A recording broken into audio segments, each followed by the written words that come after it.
first professional defense of his title here tonight. Brandon Moreno, he is out to prove it. He should be next for a shot at that flyweight belt.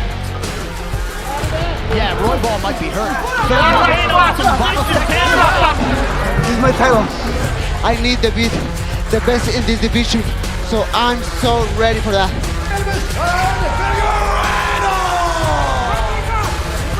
Now it's back. Goodness. Under 2 minutes, Deiveson Figueiredo successfully retains the flyweight title. Moreno, você quer lutar comigo em dezembro? Eu sou o melhor peso com Paulo. Então estou aqui à sua disposição, meu irmão.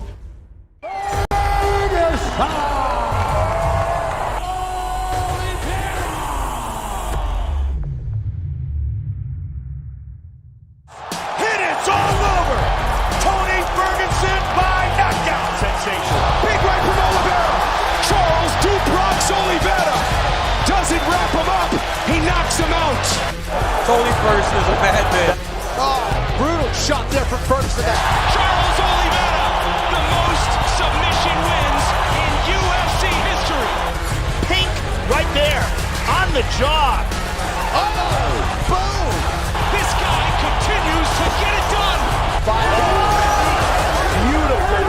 Too smart, too sharp, too accurate. Wow. Charles Oliveira does it again. Oh my goodness, it's getting wild. I'm just thankful for this fight right here, right now. Woo! Sweet baby Jesus and the orphans, we are here. UFC 256 is well and truly upon us. Welcome to it. This is BT Sport Open Mat Live for your official weigh-in show. I'm Adam Catterall. Pleasure as always to be in your company. As you can see, the boys are joining me as well. The one and only Mr. Nick Peet and the man whose name it is on the tin, Dan Hardy. Gentlemen, welcome. We are around about 10 minutes away from seeing the boys and girls strip down to their underwear, hit the scales, and hopefully there won't be any problems whatsoever because we've got 10 fights and fingers crossed we're going to get all 10 fights signed, sealed, delivered and ready for action from 1 a.m. tomorrow on BT Sport. That's when the prelims get underway and the main card obviously hits you at 3 a.m. in the morning. Lots to talk about regarding certain fights, but first of all, the event as a whole.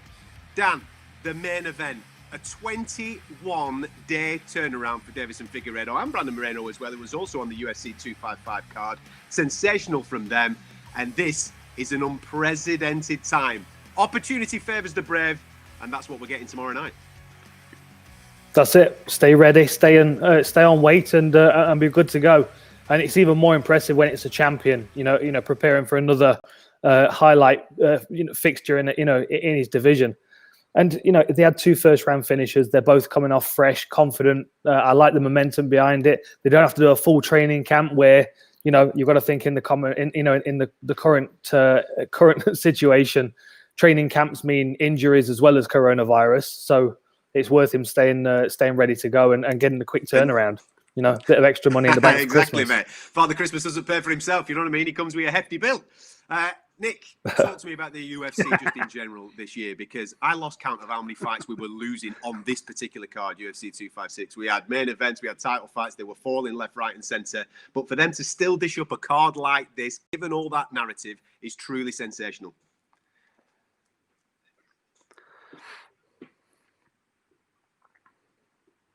It is. It's unreal, isn't it? As you say, this is the 4th title fight that was made for 256. There was just dropping off left, right, and centre for various reasons. But for the UFC to produce a card like this with that supporting undercard as well on the main there, Ferguson versus Oliveira in the co-main event is absolutely flames. We're going to be getting so excited about that over the next hour or so. Mackenzie Dana, absolute shooting star in women's MMA. Janda Roba, another jiu-jitsu black belt. That's going to be an absolute war. Kevin Holland, of course, looking to retire Jacare in that middleweight division and make up for the ground that he lost by missing out on a main event slot last week. And then JDS versus Cyril Gann. And Cyril Gann has only had 6 fights in his entire MMA career. I think Junior's had 6 world title fights, hasn't he? 5 or 6 world title fights. So that is an absolute changing of the guard if Gane can get the victory. But of course, JDS is absolutely no pushover. As we said on our preview show, we are going to be doing an awards ceremony at the end of the year. Wednesday the 23rd, come and join us for that. But there's a couple of characters on this card that might be walking away with some big awards. Kevin Holland, who Nick mentioned there, going for his 5th straight win this year, and if he pulls it off against Jacare, you never know, he might be running away with Fighter of the Year. But also in the main event, Deiveson Figueiredo. It didn't start that well for him this year, Dan, if we're really honest. Missing weight, winning a fight, but missing out on becoming the champion. But ever since that blip, he's absolutely been the standout, not just in the flyweight, but also from maybe all the champions. He set the division on fire. He has, absolutely. You know, he's brought back an excitement because he's. You feel like he could hold this belt for a while, and you feel like no matter who's in front of him, he's going to hunt them down and try and get them out of there before the final bell.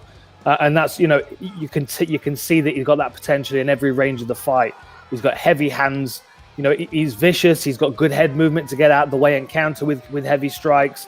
But then he's got that ground game as well, which most of the time people are encouraged to tangle with because they don't want to deal with it with his punching power, which is why, you know, guillotines are forefront of his submission game. But he's also got other attacks. I mean, you know, that beautiful rear naked choke against Joe Benavidez, who's very, very difficult to submit. Figueiredo was all over him. I'm excited for this fight because I feel like Brandon Moreno, I feel like he might not be quite as good on every level, but there's a scrappiness to Moreno, which might force this one into the later rounds. And that's really where, you know, if I'm Brandon Moreno, that's what I'm thinking, because Figueiredo's never been past the third. And the way that Moreno fights, he's confident in his chin. I can see Adam laughing here. He's confident in his chin. He's happy to take a few shots to land a few. He's got great scrambles in his own right, good wrestling as well. And his back attacks are very, very slick. And something that I realized in the research is when he's working for a takedown, he's always very conscious of that guillotine, bridging his head back, which then allows him to take the back. It's a really interesting Nick, matchup. He's also, Moreno, going to be coming into this fight annoyed because if we cast our minds back to 255, Figueiredo's supposed to fight Garbrandt. The fight falls off. Perez is boosted into the main event and Moreno's overlooked. This lad's going to be revved up coming into 256 main event.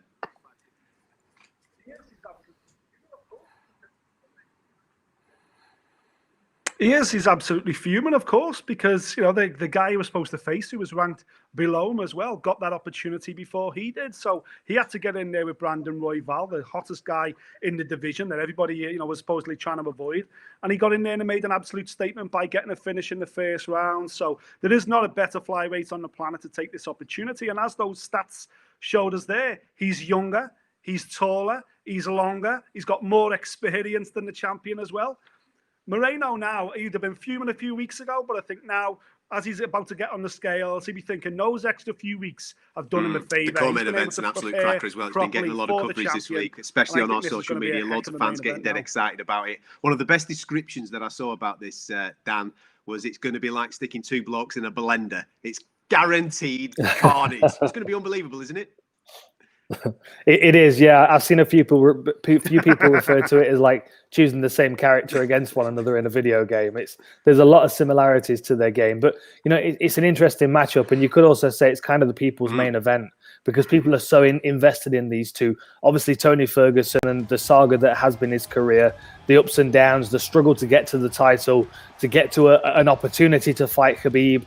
You know, getting the interim belt and then, you know, just not being able to consistently fight. It's been very unfortunate for Tony Ferguson over the last few years. And the time in which he's had 4 fights, Charles Oliveira's had 9. You know, he's been very active. He's been vicious with his striking game as well as his submissions, which obviously is what he's known for. It's just a really interesting matchup to see how they approach one another, because I think if Tony's honest, he probably doesn't want to question how good Charles Oliveira's ground game is, just because it's so proven. But then at the same time, we've seen such developments in his striking game that is also becoming a very prevalent way to finish his fights. You know, a lot of the time now he's hurting people before he's finishing them. But that submission game's like the ace card in his pocket. Like, he can jump on someone that's you know, an excellent grappler, a veteran of the game. He can jump on them and submit them in the first round. Or, as we've seen, he can just casually fire power punches and utilize his ground game to control them when they're on the floor to land better punches. The fact that we're seeing his striking game evolve from his jiu-jitsu game, though, is really what excites me.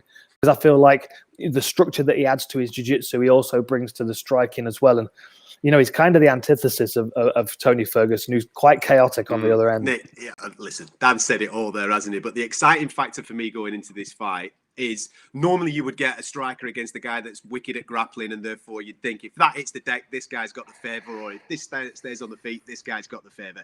These guys are so well-rounded. It's going to be fast-paced from start to finish. I'm just a little bit upset. It's only 15 minutes.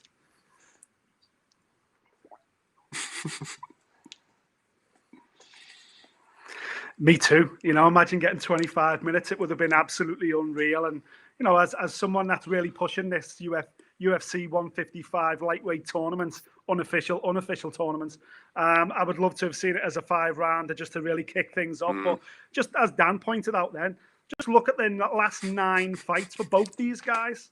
A combined 16 performance bonuses. 16 performance bonuses in just their last 9 fights. According to my A-level maths, that's $800,000 worth of performance bonuses we are ready to for these guys. For UFC absolutely unreal. But for me, it's all about the last fight. It's all about what they did last time out. None other than the man around whom this card was built, the UFC flyweight champion, Deiveson Figueiredo. I love statements like this because earlier on this year, he obviously missed weight. It's done. But he's not messing about today. Here he goes. UFC 256 main event. Deiveson Figueiredo, the champ. I'd be even more impressed if he weighs in with his sunglasses on. Every photo in his Instagram in the past couple of weeks, he's been wearing sunglasses. Oh, no, he's taking them off. That's a shame. Let's check him out. Mask on, though. Oh, how much does the mask weigh is the question. I'm well impressed he's first on the scales.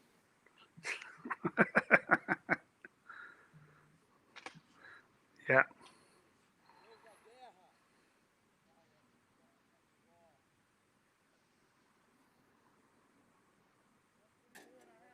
$124.5, the official weight for the champion, Deiveson Figueiredo. Nice. That is a statement and a half. Given the problems that he had in the first fight earlier on this year with Joe Benavidez, that is a massive, massive statement. First up, Dan. Yeah, and that's the most amount of time he could potentially have for rehydration before the fight. You've got to think he's the first on the scales and the last one to the octagon on the night. He has the biggest window of time now to get himself rehydrated and fresh, ready to compete. Very, very smart move by the champion. It's champion mindset, exactly what you would expect from someone who's an absolute pro. And it was a shame that he missed weight that first time around because that always sticks on people's minds. But he's rewriting his story by doing that. Division, Charles Oliveira. They're here. The big boys. The big boys are all here to make. Let's get the main and co-main. Let's just get that done. We can go on in 10 minutes. Here we go. Here we go. Charles Oliveira, as John Anik, I think, just said, the man with the most amount of submissions in the UFC. Let's go. Oh, weighing in just as paying. Mask on.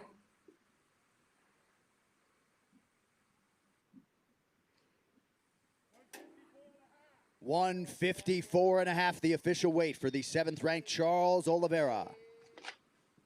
Championship weight as well, and he's got shades on, boys. Yeah, there we go. Easy. We bet.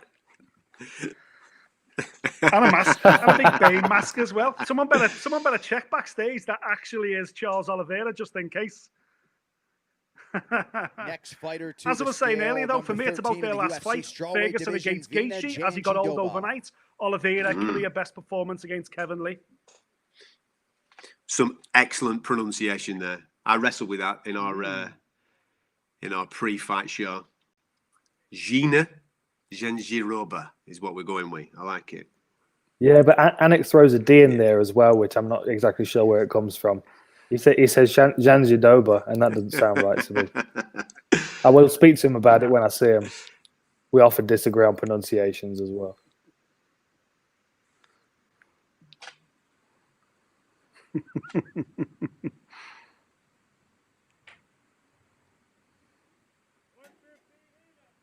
115, the official weight for Vina Janji-Doba. She does. She does. She's taking on Mackenzie Dern. This is going to be a Brazilian Jiu-Jitsu masterclass. Well, you would think it would be, but normally when you get a grappling match like that, they probably just go for a kickboxing contest, won't they? Yeah, it's going to look like the King's birthday in Thailand. You watch. All right, next fighter to the scale. He'll be weighing in as a backup for the UFC Flyweight Championship. If so, he will be making his UFC debut. Please welcome Manel Kape. This is really interesting, isn't it? Because obviously you can fully understand why the UFC have done this. I mean, what was it, Nick? 4 world title fights booked for UFC 256. They all fell off through various reasons, whether it be injury, whether it be COVID. Just for this card. So to have a backup fighter for the main event makes an awful amount of space, especially in the flyweights, because all the flyweights have been out recently, haven't they? All the guys that you would class as main contenders, and could they turn it around in that 21 day? But we have a potential of a UFC debutant here. Yeah, and there aren't many people walking around at 125, are there? Not, you've got to have someone ready to cut weight. Not at Christmas, anyway. No, not this time of year. It's too cold. 124.5. The official weight for Manel Kape. Well done, Manel. Super stuff. Made a bit of a statement, and I'm sure you'll. No offense to him. We all obviously want Brandon Moreno to weigh in and do the business and be involved in that world title fight against Deiveson Figueiredo, who's already weighed in. But I'm sure he'll get opportunities in 2021 going forward. But you never know. We haven't seen Brandon Moreno as of yet. We might even see Manel Kape in the next 24 hours. All right, if you've only just joined us, you can see live on ESPN2 in the UFC's lightweight division. Renato Moicano. Here we go. Now this is a weird one. I feel for Moicano and Fiziev, because both of them were on the pay-per-view main event over in the States. Obviously, it's not pay-per-view here in the UK on BT Sport, but they were on the main card, and they've been elbowed down to the prelims. Where are they on the prelims, though? Are they the main event? No, one down. Yeah. Oh, are they? Co-main event in the prelims. That's it. No, I'd be upset about that.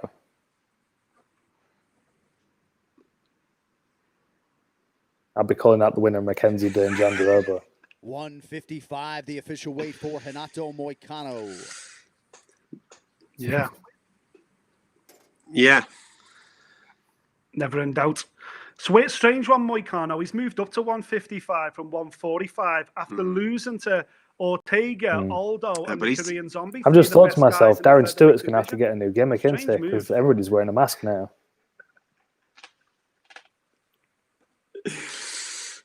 Lightweight concept there. See the kind of things that go through my head when Wayne's on. This is why I shouldn't do live TV during the thing. Chase kicks us all off, doesn't he? Chase is obviously, he's opening the whole night up. He's the first one on the early prelims. There's young Chase. The hype train kind of was derailed last time out. It's going to be interesting to see what the developments are coming into this fight. It's important that he finishes the year off in style, because there's a lot of noise about Chase, isn't there, Dan, at the moment? Exciting young mixed martial artist. There is. I mean, he's a unique, quirky character, and obviously he's been playing on the old young Askren Jr. thing. But he's an interesting character, and what we're finding. 145.5, the official weight for Chase Hooper. On the money. What we're finding from these younger generations is they tend to blend the striking, grappling art so well, because they're learning everything seamlessly anyway. So it's the likes of him and. Obviously, Sean O'Malley's the other one that's standing out. There's a few guys coming through though that have got quite a chaotic style, but it's interesting to watch because you don't know what to expect. And he's a little bit like that. Who's next? It's Jacare. Is it Nick? Is Jacare fighting for his UFC career at the weekend? I think he 100% is fighting for his UFC career. He's in a very similar position to guys that are being cut right now. 41 years of age, won one of his last 4 fights. He's moving back down to middleweight here after an unsuccessful stint at light heavyweight, even though he lost to the current champion, Jan Blachowicz. I tell you what he's doing. He's fighting to not fight Yoel Romero is what he's doing. If you don't win this one, he's going somewhere to fight. For the legend, Jacare Souza. Nice from Jacare. Nice one from Jacare. Just reverting back quickly to Chase, as we were speaking about him a moment or two ago, Dan. Striking, he came up short in his last fight, but one thing that he most certainly showed, he's got a massive set of stones on him for a young lad, hasn't he? He stayed in that fight all the way through, and you can't teach that. No. Yeah. No, absolutely you can't. Absolutely you can't. And you know, it can also, you can definitely see just from the weigh-ins, he needs to grow into his body a bit. Gets his first UFC title shot here in Moreno. this building tomorrow night. Here we go. Assassin baby, Brandon Moreno. Come on. There we go. I apologise to Manuel Cap because it looks like Moreno's on weight because he's turned up within the first 10 minutes. Fingers crossed, this is job done. And we've got a title fight on our hands at UFC 256. Although your man's at least got his Instagram photo on the UFC scales for promoting his next fight. For his privates. That's it. He'll be fast tracked now anyway. He looks happy. He's smiling under that mask. You can tell with the eyes. 124.5, the official weight for Brandon Moreno. Nice. And that's No messing. Championship. Nice. It's made as well. I like it. There you go. Just in case you are joining us from wherever you are in the world, watching us on the BT Sport YouTube channel, we have a main event. We've got a title fight. Deiveson Figueiredo weighed in at 124.5. Matching that was Brandon Moreno, as you've just seen there. And it's job done. We're just waiting for Tony Ferguson to complete the co-main because Charles Oliveira weighed in at 154.5. All right, next fighter to the scale. He is one of the greatest lightweights in UFC history. Former There we go. champion number 1 in the world, El Kukui, Tony Ferguson. It's like he was listening to me. It's like he was listening to me. He knew. See. Hang on, he's not on the scales yet. Don't jump the gun. He's still got his sunglasses on. He might trip himself up on something. I've been watching him this week on the old Embedded show. I wouldn't be surprised if he actually weighed in doing a headstand or something here. It's all the same weight, isn't it? It's all the same weight.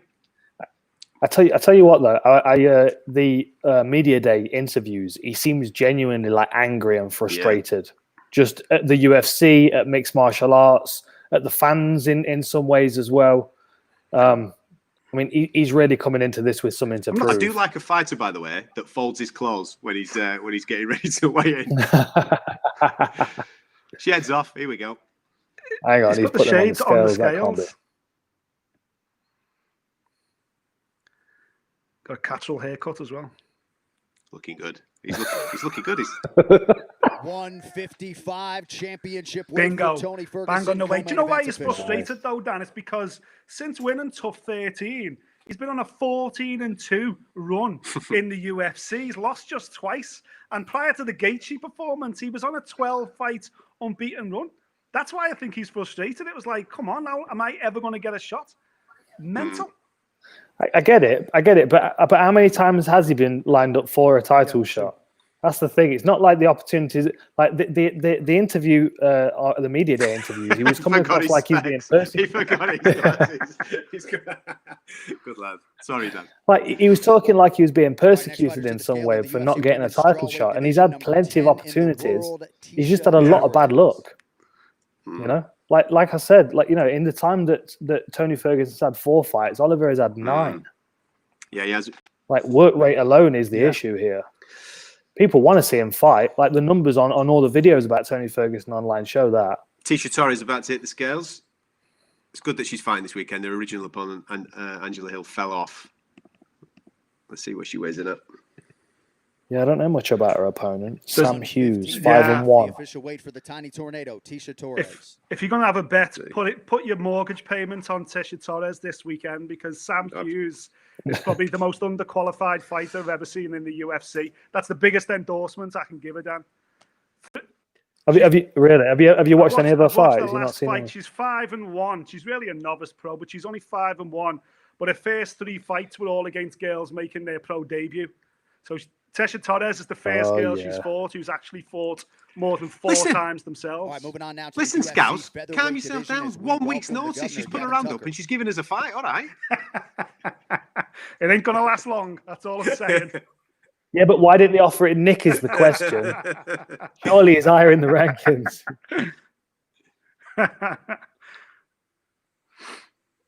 Listen, we've been speaking about this a lot, haven't we? Opportunity. Of course. You've got to take your opportunity when it comes, and on 7 days' notice, she's here to rock and roll. She's right, here we go. Some serious prison ink there. Isn't it? I do. It's like he's got my logo on his chest. He has, actually. He's gone for it, hasn't he? 146, the official weight for Gavin Tucker. Yeah. Quadantia, who he's fighting, has actually got some prison ink. It's going to be a battle of the old prison ink between them two. But I tell you something, the kid that he's up against in Billy Quadantia, last time out, man, he was absolute savagery. I'm a massive fan of his, and I think he could go a long way down. But if you remember that Tucker, though, just starting to butt in, that Tucker guy, he's lost once in 13 fights, and it was against Rick Glenn, if you remember. And he went the distance with a double fractured jaw and a double fractured eye socket, that crazy nutter. He ended up spending 2 years out because of it. But believe me, that Tucker will hang in there. The dude's tough. Here's Billy Q now. Yeah. Could be a fight. This could be fight a night. This. I think it will. I think it could be a good scrap. He's gone shades as well. Love it. Here we go. He's gone full Top Gun. 145 and a half, the official weight for Billy Quarantello. What a fight that will be. There you go. Well said.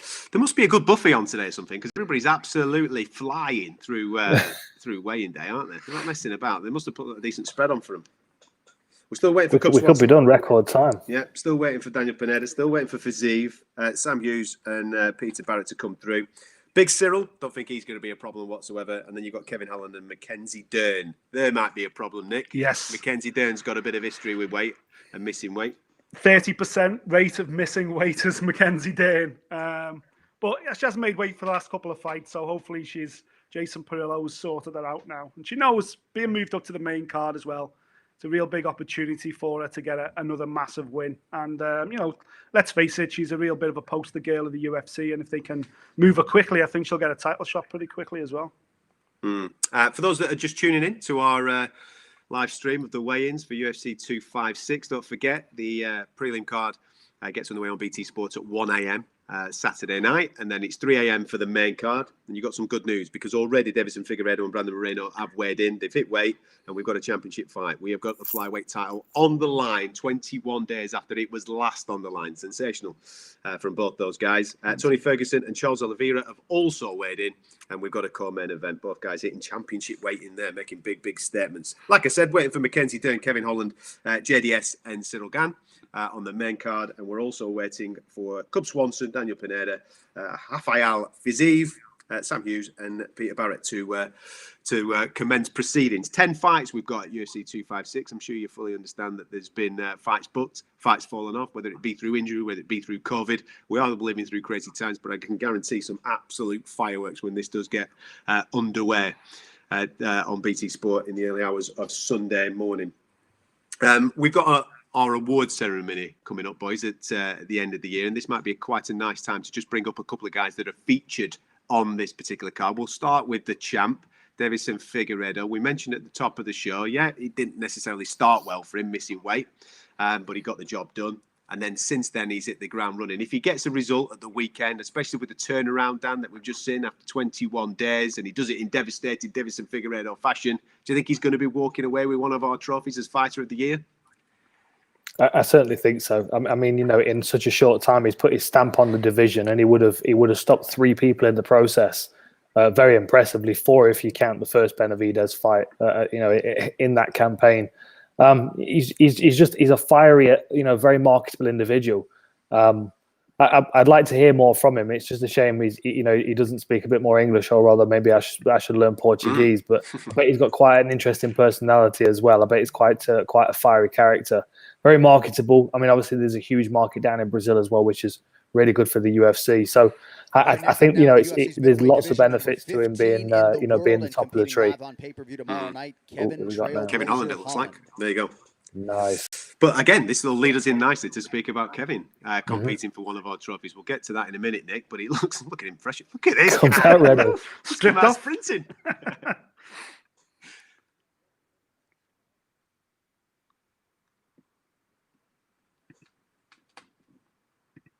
Imagine someone standing next to him in the elevator of the hotel with him in his underwear and his mask. 185, the official weight for Kevin Holland. Championship weight. Nice. Nick, just on him, again, we say it all the time. This year has been the epitome, isn't it, of staying ready so you don't have to get ready. That is a guy. That is a guy that 12 months ago, not a lot of people knew too much about, but he's had 4 fantastic victories already. This could be his 5th, setting a record for middleweight. That's absolutely sensational. And given the fact he was supposed to be fighting last week, got COVID, and they've rearranged his fight so he can fight Jacare this week. Exactly. Absolutely winner's mentality, isn't it? And he is the guy that's grabbed 2020 by the proverbials and run with it. You know, he ended last year with a defeat, actually. And this year he's had 4 wins already. 3 of those wins were finishes as well. One of those was a finish of Joaquin Buckley, who's everyone's new, favourite fighter because of his knockout of the year contender. And he ends the year, okay, last week would have been the perfect way for him to end it with that Hermansson main event. But taking on Jacare, the opportunity to retire a superstar like Jacare could be the perfect ending for Kevin Holland. And if anyone's going to put pressure on Figueiredo for fight of the year, it's Holland on this main card.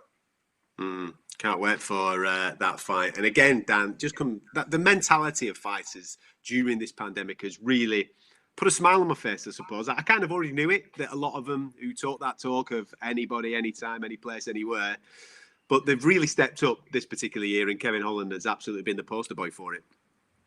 Yeah, he has. I mean, we've had a few people that have really made a name off the fact that they're just good to go whenever you need them.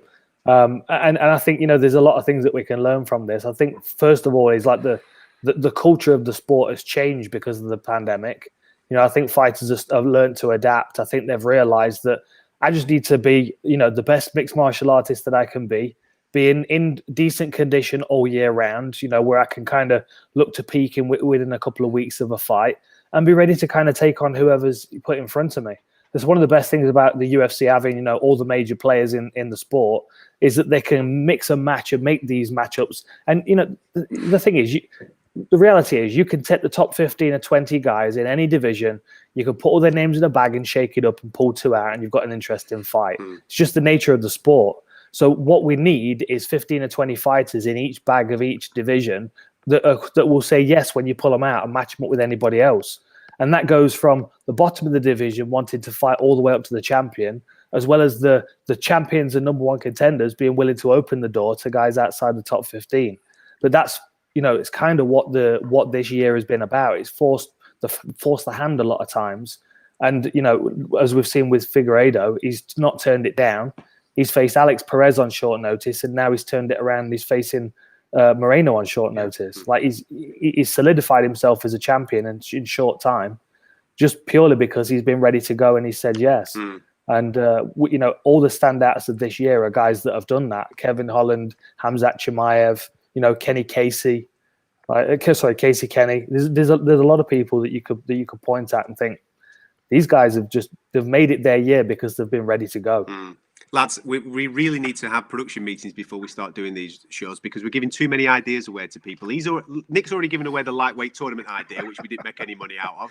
And now you're telling everybody to stick 15 fighters in a bag and let's just roll. See, lads, we're missing out on cash. We're coming up with these great ideas for the UFC and we're just giving it away for fun. Come on, think about your work.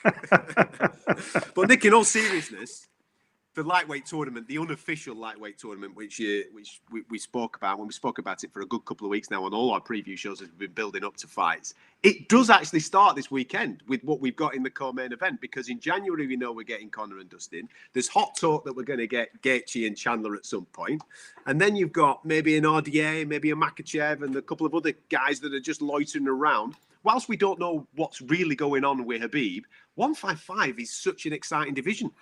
Yeah, and if the latest I'm hearing about Khabib is that he's definitely not coming back anytime soon. So it is incredible that the sport is kind of pouncing on this opportunity to match the best 155ers on the planet and almost have this elimination tournament, and yes, we did come up with it first, but you know what, Dana, you can have it. You've been good to us this year. I'm not gonna take it off. I'm not gonna claim it. Let Dana have it. I think that's the best way to settle who is the best lightweight on the planet in 2021 of an elimination tournament, because exactly how Dan said, there's 8 or 10 guys there that could all beat each other. So why let Conor and Dustin fight for it? How is that fair on Gaethje? Or how is that fair on Ferguson? Or whatever it is? Yeah, absolutely. Rafael Fiziev, fallen in love with this guy because of his Matrix-style defense. Here he is.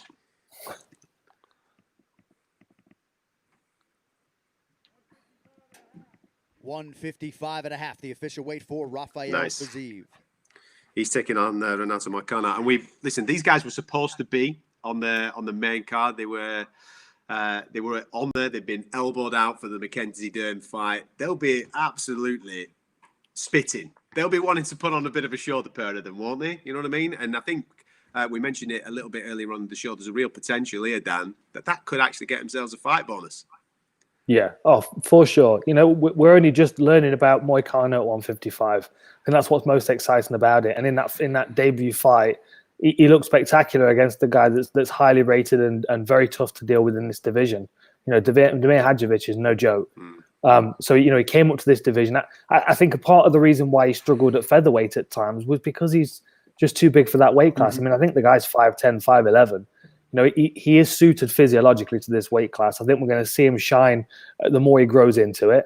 And on the opposite side, you got Fiziev, who just, you know, his body structure it allows him to develop such power in his kicks and punches, but at the same time allows, as you said, that matrix defense where he's slipping out the way of kicks and stuff. It's you know, this is not like a Van Damme movie. This one is. Yeah, absolutely. I don't know if you saw Nick on social media, but they've been obviously replaying the Fiziev matrix swaying out of that kick with Mark Chikese, and then Conor McGregor actually commented, I think, in the comments, and he gave a few tips to Moicano this weekend. If you try that kick and he sways out the way of it, come down with an axe kick, and then all of a sudden you've got Fiziev trying to tout himself in for a Conor McGregor fight. I'd say so. They all want it. They all want a piece of Notorious, don't they?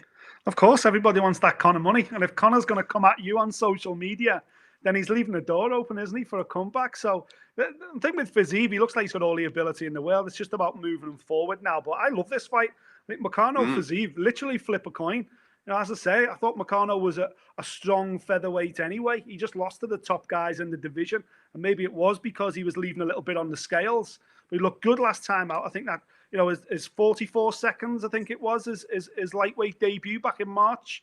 You know, I think he's looking to really make a name for himself. Fiziev's coming at it from exactly the same way. You know, he's basically the male version of the Shevchenko sisters, isn't he? From the same neck of the woods, trained with the same, you know, from the same kind of training camp, same kind of upbringing, everything else. You know, the guy's a superstar in waiting. But honestly, I think that fight, Moicano Fiziev and Tucker Quarantillo, those two fights are going to be absolute flames, honestly. And if it wasn't for the fact that we've got the co-main event that we've got, I'd be tipping one of them for fight of the night. Come on, it's Christmas dinner. Get your checkbook out, man. Give them all a bonus because you know that it's going to be absolutely sensational. Whilst we've got a little bit of lull in the action as we're waiting for more to hit the scales, let's have a quick look at a poll. Look away now. I'm going to say this now, right? Look away now, Moreno fans. See, I knew it. As soon as it. Who do you think is going to win the main event at UFC 256? You're more than welcome to come and join us on our Twitter account here.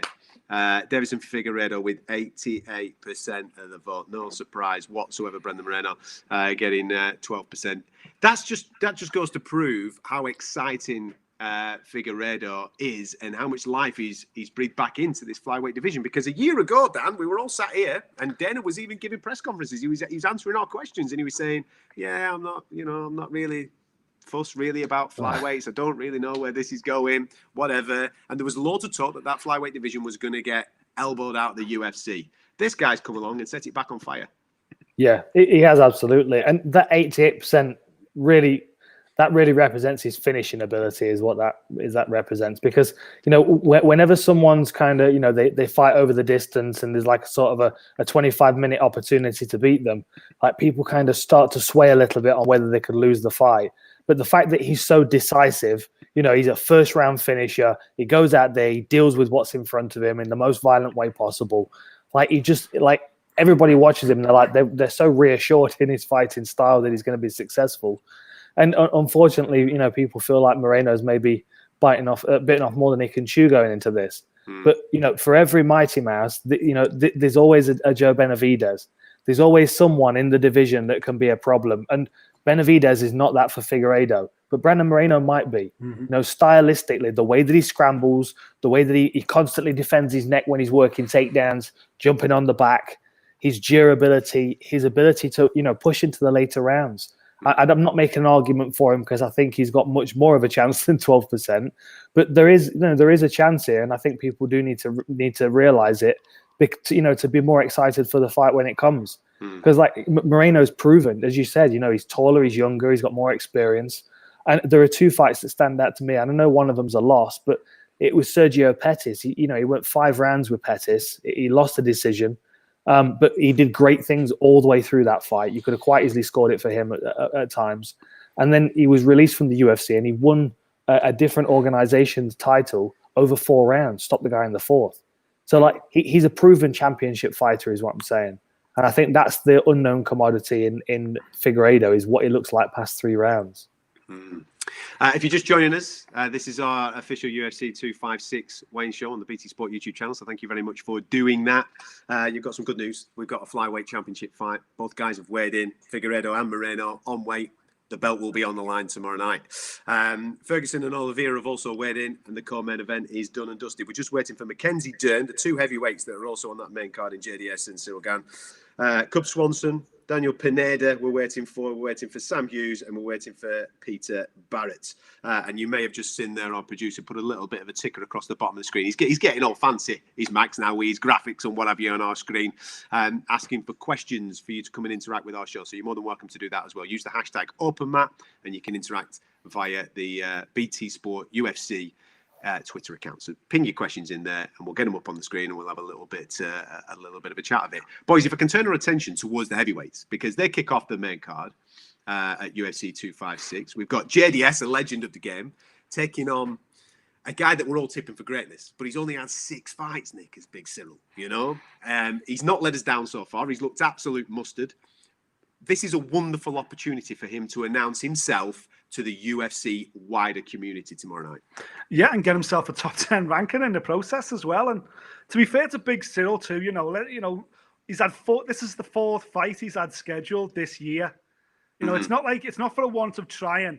The guy does want to compete. He does want to fight, and for whatever reason, these fights drop off. And maybe it's because of a process of elimination where you try and match him a certain way. And if fights are falling through, guys are pulling out or whatever it may be, suddenly, it's like the parting of the sea. And then next thing you know, you get yourself an opportunity against a former champion. And not only that, a former champion on a 3-fight skid as well, which is where JDS is right now. A former champion that, if he relies on experience and uses his full MMA arsenal, listen, this should be a mismatch like it is on paper. But we all know that JDS will try and box. He will try and stand up. He will try and play to his natural strength, which is his boxing ability, rather than rely on his experience as a true mixed martial artist and tie Gane up and take him down. He'll stand in front of him like he has done with his last 3 opponents, and he'll try and box it. And for that reason, Big Cyril's got to fancy his chances of not only really pushing JDS towards retirement, but also absolutely defining his old career and jumping on the coattails of his own sparring partner, Francis Ngannou. Because that's a fight that's inevitable down the road. If Cyril Gane, especially if he beats JDS this weekend, I, for one, am going to be calling to see him fight Francis Ngannou at some stage in the next 12 to 18 months, regardless of the fact that he may have only had 7 fights. Because old teammates means lovely bit of banter. It means plenty of smack talk. Plenty of backstories of I did this to you and you did this to me and you stole my undies out of the changing rooms and all that business. I want to hear the lot. Those two will throw down and it will be fun. Listen, again, we're getting ahead of ourselves, but if he does do a number on Junior Dos Santos tomorrow night, Dan, he's a wonderful addition to this mix of heavyweights, which hopefully John Jones is going to be a part of in the not too distant future. Yeah, he is, and he's he's different to a lot of the other heavyweights out there as well because he's very slick, he's agile, he's light on his toes, he moves like a middleweight, and we've seen him, he's been subbing guys as well, and I think a part of the problem, the reason why he's not got many fights and why he finds himself in this position taking on JDS is because he probably struggles to get fights. We had a lot of heavyweights coming out of Brazil. There are a lot of big guys in South America. So the pool for heavyweights coming through the lower ranks is, you get more experience. Whereas, Cyril fighting out of Europe, we know how thin the heavyweight division is in Europe. He's not been able to find the competition. I think you'd agree if you looked at his kickboxing record as well. I mean, the guy had 7 fights, knocked out 5 of the guys, probably couldn't get any more opponents. Yeah. And that's why he finds himself in the UFC with very little experience, but clearly loads and loads of potential. It's just the unfortunate thing for him is that he's kind of learning on the job. And when you're in there against someone like JDS, you have to learn pretty quick. And you know, he's got all the skills, he's got all the potential, but there are definitely things in JDS's game that could be problematic for him. I mean, the strongest thing that we've seen out of Cyril so far in MMA is his grappling, which is, you know, obviously we know he's a kickboxer, but he's got 3 submissions on his record, 3 different submissions as well. I mean, arm triangle, he's got a front headlock, like a front guillotine, and you know, and an ankle lock as well. The likelihood of him getting JDS to the floor, though, is pretty slim, because you remember JDS against Cain Velasquez. Yeah. I think he stopped 11 of 33 takedown attempts in one of their fights. Ridiculous stats on his takedown defense. Even though it's 80%, you look at the amount of takedowns he's stopped against the high level of opponents that he has. That's where Cyril might be forced to box. And, you know, JDS has still got that power. He's still got to respect that power.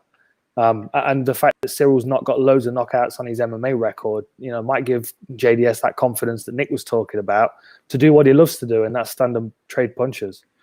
My issue with JDS, though, Dan, is that has the chin gone? Yeah, well, that's 3 stoppage fights in a row, as you defeats. said. You know, The chin goes first. The chin goes. The power never goes certainly from a heavyweight. The last thing a fighter leaves, a puncher loses, is his power, if he ever loses it all. But once your chin goes, as we've seen many times in the past, you can't put muscles on your chin once it's gone. No. But then again, you know, levels. You look at the guys that JDS is losing to in his last 3, and he's like, you know, high-level guys, big punchers. Here's your other featherweight for your fight of the night, Nick. The official weight for Daniel Pineda. There you go, 145.5. Daniel Pineda. He's taking on a Cubby Swanson. It's a fight that Nick's picked out as a potential for fight of the night. He's kept and as Dan said, this is the headline of the prelims. Oh yes, it's a good spot to be on the card. A lot of people watch that fight. That's the thing that nudges people over to the pay-per-view. That's how the UFC build those cards. So if you're the feature fight on the prelim, that's actually a very favourable position for the UFC. That's why I asked about the other fight that's been moved, you see. And Harry just mentioning there on Twitter, thank you very much for this, Harry. Do keep them coming in. Hashtag Open Mat. Swanson Pineda, he reckons it's the sleeper fight of the night, of which you're in total agreement with, Nick. I agree with you, Harry, all day, every day. Both these guys, absolute veterans of the game. 26-11, Cubby Swanson. 27-13, Pineda. Pineda's back in the UFC after about 5 or 6 years outside of the octagon. Cubby, of course, has been a mainstay forever and a day. Bunch of performance, can do everything. Both these guys are just absolute vets, you know, and at this stage in their career, with Dana whispering in people's ears, 60 people are getting cut by Christmas, you better believe neither one of them will want to leave the apex with an L on Sunday morning. So yeah, absolutely. Even though we've talked about all the flames on here, Moicano, Fiziev, Tucker Quarantillo, you know, the co-main event, I still believe that Swanson Pineda could well steal a bonus. It's going to be flames. And if Cub Swanson does not walk to the octagon to Fleetwood Mac, given the recent success of the skateboard and cranberry juice meme that he mimicked, then he's missed a trick. He's got to come into that, hasn't he, Nick? Absolutely. Is it ocean spray? Is it blueberry juice or whatever it is? Yeah, man. Skateboard, the full it. He's just got to roll down to the apex. That's one bench he can get stuck into, I'm sure. A bit of studio animatronics. I love it. No, absolutely. Shall we get some questions? Because there's quite a few people obviously interacting with us on social media. Just again, it's the BT Sport Twitter page and hashtag OpenMat. Question coming in from Kamal here. If Tony wins, will he get Khabib out of retirement? I don't think anything's getting Khabib out of retirement, is it, Dan? Not for any time soon. I mean, I saw something the other day where he said he would only fight MMA if he got permission from his mother. So I don't know. I mean, Dana White's trying to find Khabib's mom's phone number now to give her a call and see what he can offer in the way of compensation. I'm not sure, to be honest. When we left Fight Island after that dramatic finish over Justin Gaethje and the speech he gave afterwards, I was adamant that he wasn't going to ever fight again. I said it on the post-fight show. I'm like, no, that's it. He's done. But the more time passes, the more I think, I kind of feel like that 30-0 might be haunting him. And I think that if we see Tony Ferguson win this weekend, that's the fight to make for Fight Island 3. You know, I mean, like get it together. You know, especially if you've got Conor and Poirier on the opposite weekend. Like that is the main and co-main for your lightweight tournament there, because I mean that's the fight that everybody still wants to see. The fact that it's evaded us for so long. If Tony can win this weekend, it's going to give everybody confidence that that he's still, you know, got the quality of being a world champion. And Tony believes it, and a lot of other people do as well. To prove it against Charles Oliveira is a good opportunity, but also a potential banana skin. Oliveira could jump right into the mix here with the win over Tony and make Tony look very bad in the process. So, I mean, part of me wants Tony to win because I would love to see that Khabib fight come off. Because I always felt like Gaethje was going to be the biggest problem for Khabib because stylistic, the way they match up. But Tony is the antithesis of Khabib in a lot of ways. He fights from the bottom. He's got good elbows. He's tough and durable and unpredictable. He's got weird scrambles out of takedowns. I don't think that fight's off the card, honestly. I also don't think the Khabib GSP fight's off the card, but we're creating a whole nother show while the weigh-ins are on it. That's what we're here for, man. We're here to keep the entertainment flowing. I think I'm in agreement with what you've said there. I think Nick's unofficial lightweight tournament has given Khabib a little bit of time. Have a little bit of time. You can have a good year out, actually, if you really 18 months, to, I've told him. I said to him, 18 months. He's in on it, is he? He's part of it, because I know he's gone into the world of promoting and making all these types of fights. So you've actually teamed up with him. 18 months. I've given him 18 months off, no problem. There you go. Because all these fights that Nick's obviously shoehorning in, they're all going to take a little bit of time to play out. You would think by maybe the middle of next year, we'll have a conclusive contender, let's say, for Khabib's crown. And then maybe, I know Nick's saying 18 months, I want 12 months. We're not waiting 18 months. This time next year, we can go at it, can't we? Get back out to Fight Island or something. Yeah, I think the problem with Ferguson right now is, and listen, he's got an incredibly tough fight this weekend, and flip a coin. Really, it truly is down to what he's got left. But I think even if he puts in a stellar performance and beats Oliveira and turn back the clock, the manner of his loss to Justin Gaethje still kind of rings with me. It wasn't like he lost the split decision. It wasn't like he even lost the points decision. It was like he got beat up. He got beat up for most of the fight. Justin Gaethje absolutely battered him. And there was no question about who was the victor that night and who was the better fighter. So that's why Gaethje carried so much momentum into the Khabib fight. I think now trying to make Ferguson versus Khabib at this point, even with a win over Oliveira, I think we're jumping the gun. I think we've got to let this tournament play out, and we've got to let Ferguson either pick up the belt or get another big scalp under his belt after Oliveira before we can even fantasize about bringing my mate Khabib back to the octagon. There you go. Let the tournament play out, the words of Nick Peet.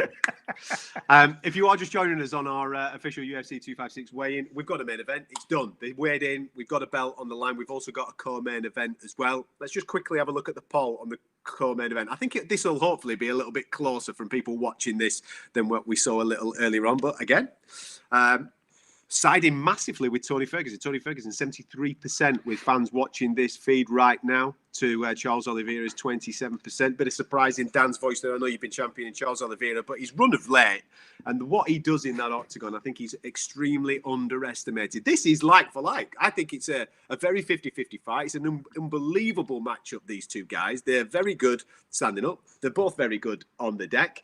It's basically who can impose his will more on the night. I think it's nip and tuck, mate.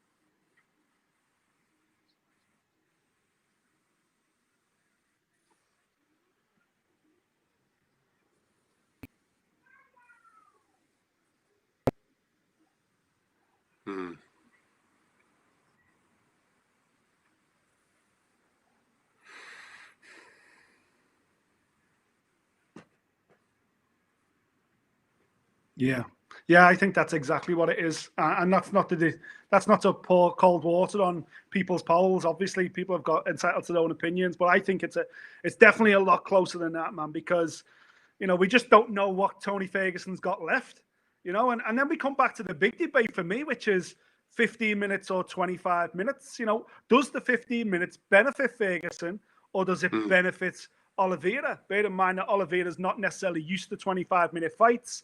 Would he be stepping into Tony Ferguson's world a little bit? Or after the battering he took against Justin Gaethje, does the 15 minutes, you know, go against Ferguson because he won't be able to get into his stride? Does it help him because he can fight at a higher tempo? And there's so many questions about this 15-minute, those 3 rounds that this fight is. I just hope we don't get to the end of 15 minutes without a conclusive winner, because that'll mess up my tournament. I need to have a decisive winner. Well, earlier on this week, and I'm sure people have seen this on the BT Sport YouTube page. If you haven't, you're more than welcome to go and have a little bit of a nosy once we've concluded this weigh-in show. But I caught up with Tony. You know, he seems in a really good space. And as Dan mentioned right at the start of this show, he's talking with bad intentions again. You know what I mean? He's talking with some real venom and some nastiness. Someone somewhere's annoyed him. Someone's got him riled up. And he's absolutely looking to dish out a bit of pain this weekend. And I agree with everything you're saying. It's a 50-50 fight. Charles Oliveira is on that upward trajectory. We know where he's at. He's most certainly coming up the mountain. Where is Tony Ferguson is the big question. If Tony Ferguson is still at the top of that mountain, we are going to get one hell of a fight, Nick, this weekend. Yeah, we are. You know, and if he's as good as he was prior to the Gaethje loss, then I could see where the poll's coming from. Then, you know, the poll will be absolutely spot on, because Tony Ferguson, for me, is on his day, and I said this prior to Gaethje, and I'll say it again now, on his day, Tony Ferguson can be the best lightweight in the world. It's just that, you know, it's producing it on the day at the right time. Can he do it against Gaethje? No, he didn't. He never got the opportunity to do it against Khabib. And let's be honest, Khabib always turns up and is always the best Khabib on his day. And that's the difference. And maybe that's why Tony Ferguson has never been a champion in the UFC. You know, the guy won TUF 13, has lost just 2 fights since then. An incredible run in the UFC, and yet he never had the opportunity to fight for a title. Has he got the champion's mindset it takes to be able to fight injured, to be able to push on through, to be able to take fights at late notice and fight more than just, you know, 4 times in the space of it's taken Oliveira to fight 9 times. You know, this is all part of it. This is all part of what makes a champion, as being ready to fight, and not only ready to fight, but turning up with your A game every single time. That's what Khabib does. You know, and that's what it will take. And that's what Tony Ferguson's either got to find that, or potentially the clock's ticking on his career right now. Potentially, Tony Ferguson grew old overnight against Justin Gaethje and is now a wounded animal ready for Oliveira to pounce on. Or he's going to turn back the clock. That's what makes this fight so intriguing. No offense to Charles Dubronx. I hope it's the latter, mate, because I love interviewing him. I never know what I'm going to get. It's crackers from start to finish. Just in case you are just joining our weigh-in show here on BT Sports YouTube channel, we're waiting for Peter Barrett, who is Chase Hooper's opponent. We're also waiting for Sam Hughes, who's making a UFC debut against Tisha Torres. They're the only ones from the prelims that we are waiting on. Always bugs me, we heavyweights. What are you doing, right? I know you've been to the buffet a couple of times, lads. You might as well have just weighed in on the way to the buffet, yeah? We're still waiting for JDS and Cyril Gann to hit the scales. And the one that we not cast doubt over, but just flagged up at the start of this this broadcast was Mackenzie Dern. She has had problems in the past. She has missed weight on a couple of occasions in the past. So we flagged her up. Her opponent, Jean de Roba, weighed in at 115. We're just waiting for Mackenzie Dern. So by my calculations, we've got 5 fighters from the 20 anticipated still to weigh in. So we will keep obviously answering your questions and taking your comments on the show. And you're more than welcome to come and join us. Hashtag OpenMatt on Twitter. And if you get stuck in on the BT Sport UFC Twitter feed, then obviously we'll get your questions up on screen there. And this is obviously a question for Darren Till's agent Nick Peet. So let's get stuck into it. This is actually a really good question, right? Because the division is moving rapidly all the time. We've been talking about it with the pandemic, people taking opportunities as and when they arise. Till was supposed to fight last week against Hermansson. That fell off. Other people stepped in and ran with it, and we saw what Vettori did, and has most certainly catapulted himself in these middleweight rankings. Who do you match Darren Till with next? Vettori, isn't it? It's got to be Marvin Vettori for me. You know, he was supposed to fight Hermansson. Vettori stepped in after a little bit of shuffling, and Vettori took that opportunity and ran with it. So for me, the fight is still on. Who's the best middleweight in Europe? Vettori has replaced Hermansen. Now Till's got to face Vettori.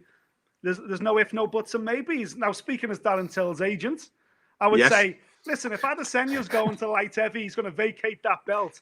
It's got to be Till for the vacant title against A&R. Oh, get out. Stop it now, man. But no, the thing is... In all seriousness, no. Vettori, Dan, come on. Vettori makes absolute sense. He deserves it.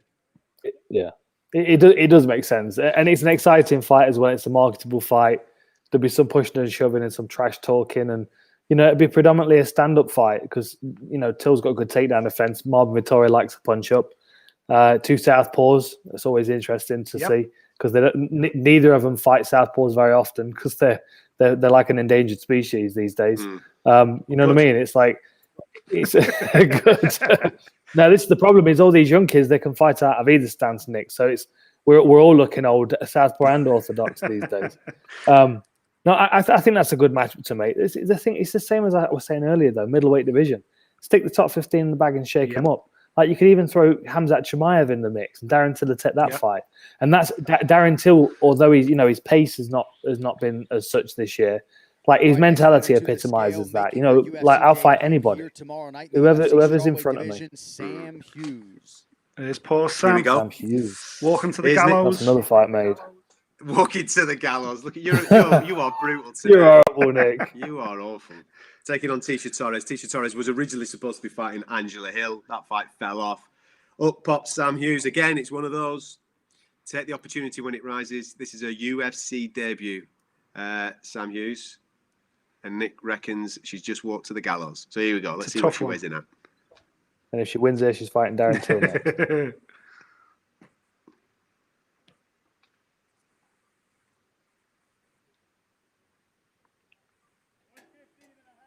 115.5, the official weight for she's Sam fine. Page, Sam Hughes. Yeah, Fine. didn't look awfully confident there when she actually got on the scales, did she? She looked incredibly nervous, but 115.5, job done. Listen, the girl's coming at a week's notice, as you say. She's taking on the top 10 girl in the division, in Tisha Torres. It's a tough fight for her.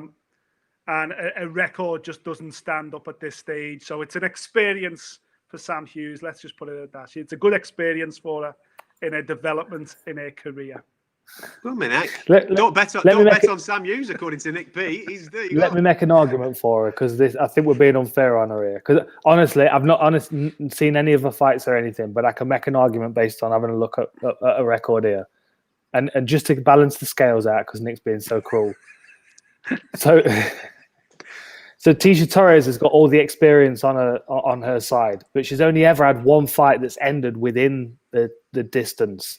Every single one of her fights is a decision, win or loss, which means that there's a good chunk of time for a newcomer that's got lots of finishes on her record, even though they might not be UFC material, to come in and throw that right hand that counts on the night and crack her with a big right hand and then find herself in a real interesting situation. Nice. And I would absolutely love it if Sam Hughes now walks away with a knockout of the night bonus. That's it. I'd love I'm putting Nick's wages on it for this show. You missed the best Get thing. your money on that. You missed the best thing. Her nickname is Sam Page. Someone get her a chain. Someone get her a big chain to wear around her neck. I'm telling you, Nick, you might be eating your words here. You might be eating your words. I hope she comes in. No offense to Tisha now, just to wind Nick up. I hope she comes in and absolutely smokes it. She might be a Tasmanian devil. She's got 3 first-round finishes on a record out of 5 fights. Just rear naked choke, guillotine, armbar. Second round. Just don't look at the opponent's records. That's all. That's all I'm saying. We've all got to start somewhere, Nick. That's it, Nick. That's true. That's it. It's the fighters that have got minus records. They're the ones that we've got to watch out for. Right, let's get some more questions. Loads of people interacting with us on social media. Thank you very much for your time. Matt's jumped in with a TJ Dillashaw question. Who do you think he will face in his comeback? Saw an interview with him last week, actually. And even though I'm sure we've all got strong opinions on what TJ did, he's taken ownership of it. He's obviously taken his punishment. It's, what is it? Is it January, February that he's allowed to be back in competition in the UFC? Who do you want to see him back against, Dan? I want to see him fight Cody Garbrandt Henry Cejudo, Deiveson Figueiredo. Yes, that's the type of attitude I want to see. He's got to get him back, hasn't he? We don't know whether he was clean or whether he wasn't. He's got to take them fights again, hasn't he? Absolutely. Throw him back in there. Let's get him going again. The animosity's there. The trash talking's there. There's a narrative between the two. You know, Cejudo's an interesting one to bring back in because there's going to be clear animosity between him and everybody else in the division just because he rubs everyone the wrong way. You got Figueiredo, who could quite easily blur the lines between the divisions and start knocking people out at bantamweight as well. I think there's an interesting little group of four there that you could certainly throw in there and mix them up any way you like. The Garbrandt one is really appealing, I think, for a lot of fans, isn't it, Nick? You know, given the fact that the way that those fights played out and obviously the animosity between those gyms and those two as characters, I'd be up for seeing it again, given the fact what we now know of TJ and what happened, you know? Yeah, absolutely. You know, I think there's an element as well though, of making TJ earn his stripes again. You know, yeah. Do I want to see him thrown straight back in a Garbrandt main event? No, I think he deserves the rest of the division and the new faces in the division potentially deserve an opportunity. Guys who have made a move in his absence. So maybe a Sean O'Malley or a Marlon Vera or somebody like that. As a welcome back, maybe. But yeah, obviously down the line, the Garbrandt fight is the one that everybody is going to look towards because, you know, Garbrandt's armed now with a whole new repertoire of trash talk that he can throw at TJ, hasn't he? Well, we're looking forward to welcoming him back at some point in 2021, and I'm sure with what he has been absent for, will create quite a lot of narrative for fighters that are in the opposing corner against him. Do keep your tweets coming in. Keep your questions coming in to the Twitter at BT Sport UFC, and you can also use hashtag OpenMat when interacting with us. If you have just joined us, what are we now? 55 minutes into the official weigh-in for UFC 256. We've got a championship fight there, done and dusted. Deiveson Figueiredo was first on the scales. I know that he gave us a scare earlier on this year, missing weight against Joey Benavidez, but no problems whatsoever for this one. 21-day turnaround on the scales, nailed it, as has Brandon Moreno. So we've got a main event, we've got a co-main event because Tony Ferguson and Charles Oliveira have also weighed in. On that main card, we're waiting for the two heavyweights. They're just at the buffet at the moment, waiting to finish off the breakfast. They'll be joining us very, very shortly. We're also waiting for Mackenzie Dern as well, who has missed weight previously, as Nick pointed out. A great start earlier on from her. 30% of the time she's missed weight. When she's obviously been weighing in for UFC fights. Her opponent, Janda Robber, weighed in a little earlier on at 1:15, so we're just waiting for Mackenzie Dern. Cub Swanson is a man that we're waiting for as well, as is Peter Barrett, who is fighting Chase Hooper, which kicks us off at UFC 256. Let's get another question, shall we, boys? Loads of people interacting with us. Whack it up on the screen. Let's have a look. How many times do you think Conor will fight next year? Well, we thought that we were going to get a season this season, didn't we? However, the pandemic came and kind of kiboshed all that. But things seem to be getting back to some type of normality, Dan. It's good noise, what we're hearing for Fight Island. Fingers crossed. I know it's not official yet, but that's the noises. Fight Island in January, where we're going to see him fight Poirier. And you think if he comes through that and looks well in that, I just hope he doesn't jump over to boxing and fight Manny Pacquiao, stay in UFC, and hopefully complete Nick's lightweight tournament, because he'll be fuming if he upsticks at quarterfinal stage after a victory. Yeah. No, I'd like to see him stick around and have 2 or 3 fights next year. I mean, the reality is financially there's no drive there anymore, so he's got to want to do it. And I don't know whether there's an enticement to fight Khabib again. I don't know whether he'd be the person to bring Khabib out of retirement. I certainly can't see it, but maybe if he puts 3 fights together and picks up the vacant belt, then that's a possibility. But I just, you know, he does a lot for the sport. He draws a lot of attention to the sport. His fights are exciting. I think we always have a good year when Conor's around. And I think starting the year off with, a rematch with Poirier, a fight that he's going to be confident he can come in and win in the first round, starts him off in January with good momentum to then, get a fight in the summer and then maybe one later in the year. But, within 3 fights next year, he could be back at the forefront of the sport. And by the looks of it, that's the direction he's going. He wants to be back in the mix. And I think maybe the removal of Khabib from the division might even make it a bit more enticing. The big threat, Nick, though, we mentioned it there, Manny Pacquiao. I mean, Conor's earned some serious cash, hasn't he? Not only in the UFC, but most certainly away from the UFC when he had a bit of a dance with Floyd Mayweather a couple of years ago. And there is that noise that him and Manny Pacquiao might meet in some type of hybrid boxing match. And I'm sure it would generate a lot of cash. And when you've earned that type of money, it gets it's a nice taste in your mouth to go back and go and do it again. Yeah, he could beat Dustin Poirier. He could then face the winner of Chandler versus Gaethje, for instance, or Hooker versus RDA, and then go on to fight, Khabib at the back end of the year because he's the number one standout contender, and he could win the title again at the back end of 2021 and not earn the same kind of money he would get by fighting Manny Pacquiao in the Middle East this summer. And that's just the fact, unfortunately, that's just the way the world works. And, the biggest setback for me in terms of being a mixed martial arts fan and Conor McGregor fan in mixed martial arts is the fact that Manny Pacquiao was signed with Conor McGregor's management company. He signed with Paradigm Sports, of which Conor's a member, but also a shareholder of, which for me alludes to the fact that they're looking to keep their money in-house. And that fight's, as good as done. Just a quick bit of boxing at the moment. There's a lot of talk that Manny Pacquiao will stay in boxing and will actually fight Errol Spence, who's another champion in the welterweight division. So hopefully we go down that route with Manny Pacquiao, which would allow Conor to stay in the UFC because he's a UFC fighter, man. He's a mixed martial artist. He's not a boxer. His career is mixed martial arts. And if he wants to leave the kind of legacy that makes him a mainstay in the GOAT conversation, he's got to stay here.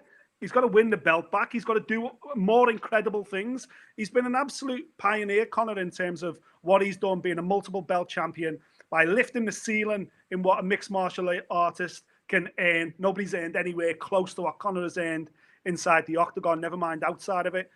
And hopefully he just stays here and keeps pushing the needle in the sport that he belongs in rather than jumping back from boxing to MMA. But you know what? Hey, man, come on. I'm in the Nick Peet and the UFC and the MMA and the fight sports business. I'm not in the Conor McGregor business. Conor McGregor he's the CEO of the Conor McGregor business, and whatever makes most sense to him financially, he's going to do it. He's been the UFC lightweight champion before. He's never fought Manny Pacquiao for $100 million. So that's part of the reason why I'm forcing the tournament on everyone, because it's a way of keeping Conor inside the octagon. Don't throw a belt at Conor versus Dustin because he'll ride off into the sunset if he wins it. Keep him here, keep him in the tournament. I'm in the Nick Peet business. I love that. That's a meme. That's a meme in itself, isn't it? I'm in the Nick Peet business. Conor McGregor, stick around because I need you, baby. Amen.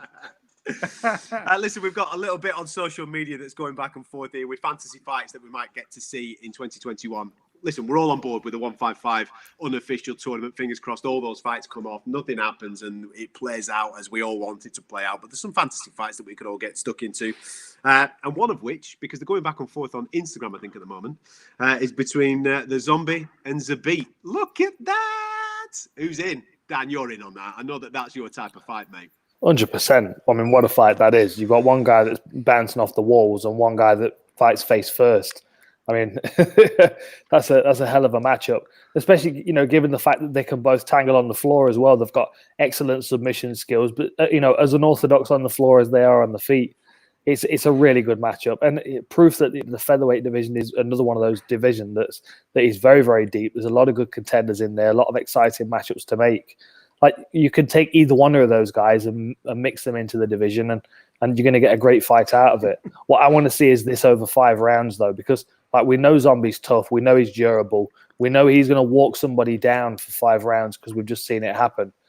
What we need to see from Zabit is him keep that pace up past 3 rounds as well. Because again, I mean, and the thing is, I don't think it's about his gas tank. I think maybe it's about the weight class, because he's like 7'3" and Zabit. He's massive.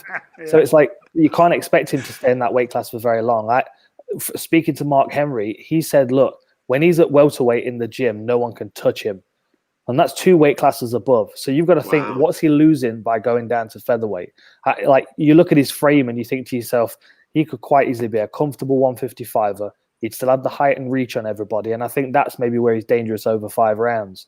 I think someone like Zombie can push him and test him And if it gets to the end of the third and Zombie's still standing, which most likely is going to be, then he starts hunting for the body of Zabit and start taking his gas away. That's where it gets really interesting. We see whether Zabit is championship material at featherweight or whether he's, his future's at lightweight. I'm in on that fight anyway. Let's see if we can get it made. Zombie versus Zabit in 2021 should be an absolute cracker. If you've got any fights that you want to see or maybe want to suggest to us, Dan and Nick, ping it our way. You could get stuck in on the BT Sport Twitter page and use the hashtag OpenMat. I just want to deviate kind of away from the UFC for a split second because I think the narrative will bring us back to the UFC. Nick, we've spoken a lot about Clarissa Shields recently in the world of boxing. She's absolutely mopped up at multiple weights. We now know that she is making a serious stint at MMA. Yeah, okay, she's carrying on her boxing career, but next year she's going to enter the PFL. She's going to start fighting proper mixed martial arts contests. And I kind of like this because we see it a lot, don't we, from boxers calling out mixed martial artists to come over to my world, come into the world of boxing, come and have a go here, and I'll give you a good hiding. We're seeing it a lot. But we're not seeing too many boxers go, come on then, I'll come over to your world and see if I can compete. Now, Clarissa Shields is 25 years of age. She's clocked the game, in my opinion, in the world of boxing, and she's young enough still to learn some more skills in order to come over to a new martial art, a new combat, and see how well she can do. And I tell you something, she's surrounding herself with some killers, isn't she? She's up at Jackson Wink, training with the likes of Holly Holm and John Jones. If she can't learn there, she can't learn anywhere. Well, that's the perfect place for her to go for the exact reason, as you've just said. Holly Holm is there, and Holly Holm has blazed that trail. She was the best female boxer in the sport. She was named Ring Magazine best female boxer a couple of years when boxing was her main pursuit, and then obviously she came over to mixed martial arts when it really exploded with Ronda Rousey coming into the UFC and everything else. And it was Ronda that Holly built her name on the back of. The high kick heard around the world was absolutely the biggest moment in Holly Holm's career, period. And I think Clarissa Shields looking at that, she's a former Olympic gold medalist. As you say, she's mopped up in boxing. There's nobody else really left for her to face in and around their weight division. And she knows that if she can transition now, she's only 25 years of age. If she can transition now and get at a gym where the focus is going to be on her, on a ground game, focusing on, keeping the fight on her feet as long as possible. You've got great minds around you, not just in Mike Winklejohn, but also Greg Jackson, who's, an absolute, genius when it comes to mixed martial arts anyway. And you've got John Jones, arguably the greatest boxer of all time, in the gym with you as well. I've noticed John came out this week and was saying he's impressed with what Clarissa Shields is bringing to the gym. She's got that worker's mentality. We've been lucky enough to speak to her a few times, and you can tell she's a gym rat. She loves it. She loves fight sports. She loves fame. She's a great talker. And I think she's got all the hallmarks to be a superstar in MMA. It's a great idea that she's going to the PFL first. She's not trying to she's not trying to circumnavigate anything and jump straight into the UFC, which by the way, she could easily have done because of her star power. She could easily have just rang Dana and got a fight in the UFC and jumped in at the deep end. But I like the way she's trying to do it outside of the UFC first, build that career slowly at the right pace. And I think in 2 years' time, we're going to be seriously talking about Clarissa Shields coming into the UFC on the back of a 4 out of 5 fight record, probably with $1 million in the bank from winning the PFL tournaments. And then we're going to have a real superstar on our hands to come in and put pressure on the girls we've already got. Well, you just brought up something really important there. First of all, finances, and I'll get to that in a minute because people always have this thing, well, boxers get paid a lot more than the UFC or the mixed martial artists. Maybe so in the male game, but in the female game, that's not necessarily the case. Clarissa Shields, I think, highest purse, and she's one of the best, if not the pound-for-pound best in the world of boxing. I think he's $400,000. So just bear that in mind. And as Nick just said there is a $1 million prize fund on there on the PFL tournament if she enters that PFL prize tournament and ends up winning it, of course. And then you've got a situation of weight. So she's been coming down in weight as Clarissa. I mean, she's been super middle in the world of boxing, into middle. Now she's into that super welterweight category, in and around 155 pounds. Obviously, the UFC only caters for 145 pound female fighters at the moment. But the PFL do allow you to compete at 155. And that, I think, Dan, is a very sensible way of going about your business. Go and learn the craft. Don't have to overly concentrate on weight cutting. Once you've got it nailed down, then you can come over and maybe try and make it at 145. Yeah, I think that's a smart thing to do. And obviously, the 145 division, 155 and 145 divisions in every organisation are wide open. But even in the UFC, you know, even at the top, I mean, obviously we've got a champion, but we're struggling for contenders for her to defend a belt. And someone like that with that kind of star power, if she gets a bit of experience, 155, then, you know, moves down. I mean, that was what Felicia Spencer did. She was in the lightweight division for a while, then moved down to feather. It makes sense. And plus, you know, the other thing, the training is going to obviously be increased because, you know, going from learning one discipline and preparing, you know, your conditioning for that. Now you've got to take into account all the other disciplines that she's got to learn. You know, I saw her work in a kicking game with John Jones. Obviously, she's got to learn, you know, at least some takedown defense and some submission defense. So she's going to add, you know, hours to her training week. Her body will likely change as well, given the fact that her training's changing. So she might find herself, you know, going closer to 145 as, you know, as she picks up her training. And then obviously, as you said, being in that gym around those people, there's a lot of experience, a lot of different people to draw from. You know, people that, you know, Holly Holm, who's obviously, you know, walked that path before, kind of carved the way for her in some ways. And then John Jones, who's able to impart a lot of different information, and then the coaching set around. Really exciting for her. Yeah. In the featherweight division. Hey, here we go. Cub Swanson.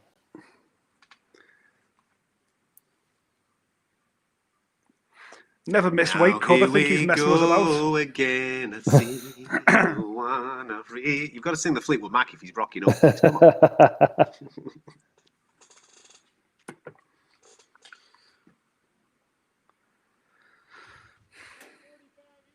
145 even. The official weight. I was just going to say, he's never missed weight in his entire career. He was never going to miss weight. He's probably just finishing watching The Crown on box set, if I know Cub Swanson. Big royalist, you know, big fan of the Queen. So maybe that's what he was doing, finishing up an episode on Netflix. But he was never, ever going to miss weight. I was never worried about him. You know, I was more worried prior to his last fight. You know, he was on a 4-fight losing skid. He needed that win over Cron Gracie last time out desperately. And he's got it, you know, and hopefully this is the signal of him really being able to turn back the clock, because Cub Swanson not being in the UFC just feels wrong to me. Well, we're only waiting on 4 fighters. 2 of them are heavyweights. Taking the mick out of us. I was going to say, we've only got 45 minutes till Cyril Ganway's in. He'll still have a napkin tucked into his Reebok t-shirt. He'll be wiping egg grease from around his mouth, I'm telling you. Oh, you'll be weighing in. All right, yeah, go on then. I'll get on the scales. There you go. JDS and Cyril Gann still to weigh in. They're kicking off our main card on BT Sport at 3 a.m. In the early hours of Sunday morning. Neither of those have weighed in, so I don't think there'll be a problem being at heavyweight, but we'll see very, very shortly. Mackenzie Dern is a bit of a concern, isn't it, Dan? As Nick was pointing out, she's missed weight in the past. She's a big girl for 115. It's going to be interesting over the next 50 minutes or so to see where she's at, and if she does make weight, how much cutting and making weight is actually taken out of her. Yeah, I mean, I have a feeling like her last fight she looked pretty good though. I mean, she looked like she trimmed down, she was in good shape. It might not be a factor of her missing weight. It might just be the schedule on which she decided to do the hot baths, or you know how quickly she's losing the weight. I mean, she's probably sweating out a few pounds. And that's probably what she's doing with this hour that we're waiting for her here. But I don't know. I'm not giving up on her just yet. She was in good shape last time I saw her, so I'm expecting her to come and get on the scales on weight. She's trying to make a campaign for the title, and she knows full well that if she keeps missing weight, that she just can't make that argument for herself. Maybe that's what it is. Maybe that she wants to come in on championship weight. Maybe she's allowed 116 if she wants it, but maybe she wants to make those types of statements because, as you just rightfully said, she's on a great run at the moment, and it's about making those statements going forward in the strawweight division. But we'll keep our eye out for her. Mackenzie Dern. I'm not making any predictions on weight after the last show that we did with Mike Perry. Absolutely pulling my pants down and slapping my backside all over this show. There's no chance I'm making any comment on any weight. He's trolling us. No, he isn't. Oh, no, he's not. So we're waiting for Mackenzie, we're waiting for JDS and Cyril, and we're also waiting for Peter Barrett, who's in the first fight of the night against Chase Hooper. And I know that I brought him up slightly before Chase Hooper, but he is of this new generation of fighter that we're all kind of falling for, you know. The guy that looks like he plays an awful amount of computer games, but then all of a sudden you shut a cage door and he knows exactly what he's doing, especially when it's on the floor. One thing that we take away from the last fight is that he's got all the things that you can't necessarily teach fighters, Dan. That heart to stay in a fight, even when you're getting an absolute shellacking. And he was getting beat up on the feet. He couldn't necessarily get his hands on his opponent. He couldn't get his grapple together. But he stayed in there. He stayed in there, showed a lot of heart, and he'll take a lot out of that fight, no doubt, and confidence going forward. Yeah. The only thing now is, he's got to be managed, because you can't keep putting him in there to take those kind of fights, at this young age. Like, he needs to learn from that, but he also needs to have his... And not, he doesn't need to be protected in any way, but he does certainly need to have his career crafted so he's not being accelerated at the same pace of his popularity. Because that's what's unfortunate for some of these young kids, is that they're so marketable that they get pushed through, through the rankings quicker than they maybe need to, and then they arrive in the top 10, not quite prepared for some of the sharks in that division. I just feel like, Chase, he's one of the youngest fighters on the roster, like just turned 21, yeah. Yeah, he's got all the time in the world. We saw from on the scales, he doesn't look like he's grown out of his teenage body yet. So, he's going to grow that strength and that presence. He might even have to move up a weight class. I feel like there's so much more growth in his future yet that we need to respect that process and not try and hurry him through to try and discover his potential, because that potential might get ruined if it's pushed. Yeah, what I like about Chase is, just as you say, he's so marketable, Dan, and the UFC haven't missed a trick with him. He's all over Fight Pass. He hosts his own show on Fight Pass and everything else, and he really has changed his life in terms of becoming a UFC athlete and the times he spends at the UFC HQ and everything else. But I think that fight against Bruce Leroy, okay, he lost it, and he took a bit of a shellacking for 3 rounds, but it always felt like it was a bit of a step too far anyway. And I'm not saying I regret it for him, because actually I kind of liked it for him in a way that he did get to answer a lot of questions. We do know now that kid can go to the well. We do know there's no give up. He doesn't give up. There's no quitting him. He will keep going and keep going and keep going. Now it's a case of take another step backwards now. Come back to the level he once was at. You've had a little test. We know you've got the stones to do it. We know when the going gets tough in the future, you can go there. But let's step backwards now. And I think that's why he's been matched up with Slippery Pete Barrett, who's making his UFC debut. Just purely insensibly, because Chase Hooper's a long-term program. Yes, he's here, he's in the UFC. Yes, he's developing, but I think the UFC snapped him up because he was such a jiu-jitsu talent. Speaking to Chase, yes, his life's changed because he's now in the UFC and all these opportunities are coming. But when you speak to him, he's like, all he ever does is train. He's trained since he was a baby, since before he was a teenager, he trained jiu-jitsu. And it was everything he did was jiu-jitsu. And you speak to him, you say, what was it like growing up? He missed his school prom. He missed all this kind of stuff in high school because he was training or he was competing in jiu-jitsu all over California. So he is a natural born fighter. But I think what we found out about him, with something that we don't find out about a lot of jiu-jitsu fighters or grapplers, until they get punched in the face, you don't know how they're going to react. We now know that when Chase gets punched in the face, he keeps walking forward. He's not afraid to be hurt. And that's a big tick in my book, in terms of, right, he's got down his locker now, let's take a step back and let's build him. I think he's a massive prospect, and you're right, man. I think he could move up through the weight divisions, and I expect him to be in the UFC for a long time. He kicks us off on the prelims, Chase Hooper. We're waiting for his opponent, Peter Barrett, to weigh in, as we are with the heavyweights, JDS and Cyril Gann and Mackenzie Dern. Everybody else has weighed in, just in case you are just joining our feed here at the UFC 256 official weigh-in on the BT Sport YouTube channel. Thank you very much for your time this afternoon. But everybody's weighed in. We've got a championship fight. Deiveson Figueiredo and Brandon Moreno did the business, as did Tony Ferguson and Charles Oliveira. Everybody else is weighed in. Nobody's missed weight as of yet. Like I said, we're just waiting for Mackenzie Dern, the 2 heavyweights, to kick off our main event, or should I say main card, from 3 a.m. on BT Sport, and Peter Barrett, who is the first fight of the night on the only early prelim that we've got as well. Let's get back to social media, shall we? Because there's lots of people watching the show and interacting with us and sending questions in via the BT Sport Twitter page and the hashtag OpenMat. Why do you think Israel versus Jan is taking so long to book? That's coming from Taylor. It's an interesting one, that, isn't it? Because no one wants to see it, that's why. Yeah, and that's what I was just about to say. Nobody really wants Israel to step up and go into that division. We're all wanting him to reign and do his thing at middleweight, whilst there's all these other fantastic killers knocking about at light heavyweight. That light heavyweight division, Nick, has been on lockdown for such a long period of time. Let's have it like a hot potato. Let's have it going round all over the place, yeah?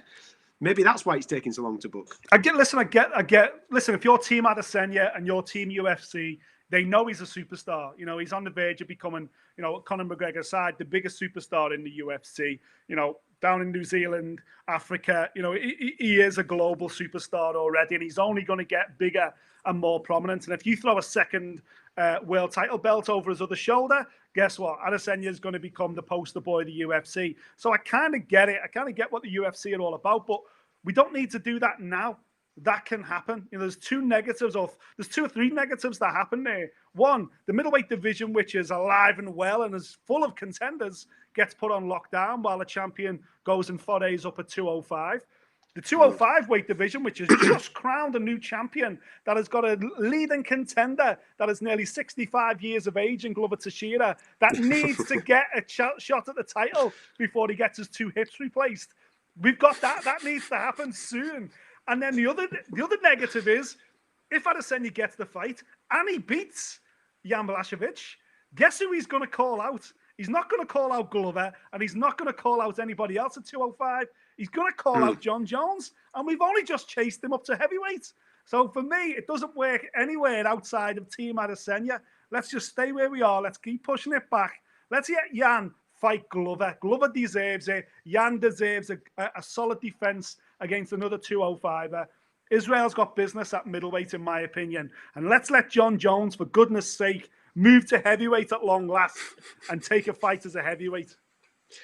Listen, unless he's got the same Photoshop that you've got, Nick, John Jones is too big now for light heavyweight. He's absolutely massive, isn't he? I've been watching that Instagram, Dan, and he looks like he's putting on some proper size, and he's doing it, you know, with the deadlifts and all that type of carry on. So it's going to be interesting to see where he's going to be at in 2021.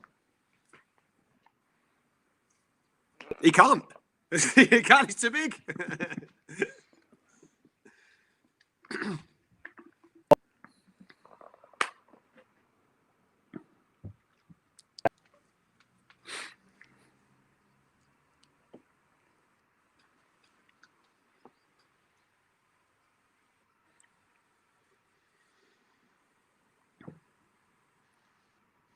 Yeah.